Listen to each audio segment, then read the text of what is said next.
आगे बढ़ते हैं।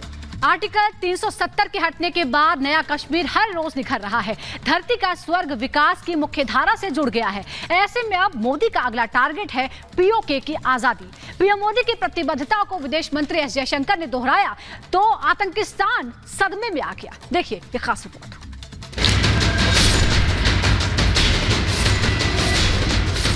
पीओके भारत का था, पीओके भारत का है, पीओके भारत का रहेगा। PoK which is a part of India returns to India.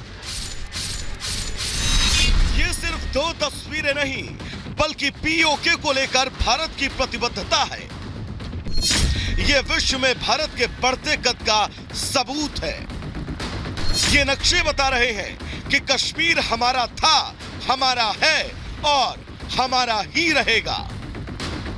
पहली तस्वीर भारत की संसद में लगी है जिसमें अखंड भारत को उकेरा गया है।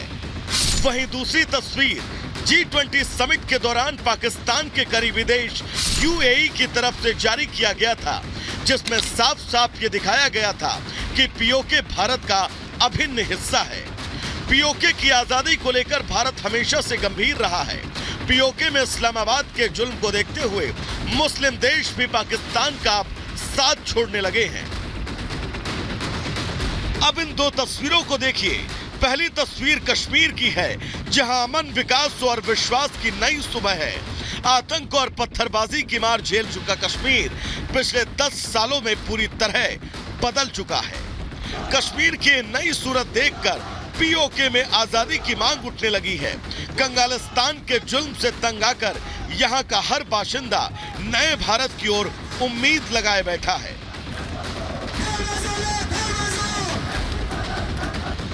ऐसे में भारत के प्रधानमंत्री नरेंद्र मोदी का अगला मिशन पीओके से पाकिस्तान के अवैध कब्जे को हटाना है।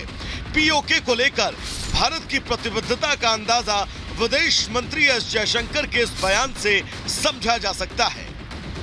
That there is a parliament resolution. Every political party of this country is committed to ensure POK, which is a part of India, returns to India.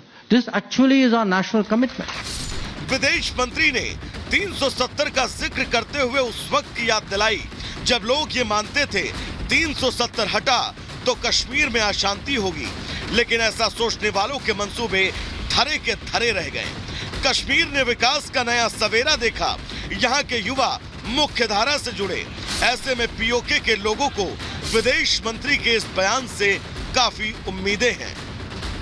People just assume 370 cannot be changed and that, this is something we just have to accept because the politics of the day had driven it very deeply into public consciousness. Now we see, once we change it, then the entire ground situation changes. When we have put 370 to rest, now people understand, yes, the POK is also important. विदेश मंत्री S Jaishankar ही नहीं, रक्षा मंत्री राजनाथ सिंह भी PoK को लेकर गंभीर हैं। रक्षा मंत्री ने दो टूक शब्दों में पाकिस्तान को चेतावनी दी थी कि भारत पाक अधिकृत कश्मीर पर अपना दावा कभी नहीं छोड़ेगा। खुद हम मानते हैं पीओके भारत का था, पीओके भारत का है, पीओके भारत का रहेगा। पीओके के लोग खुद ही डिमांड करेंगे।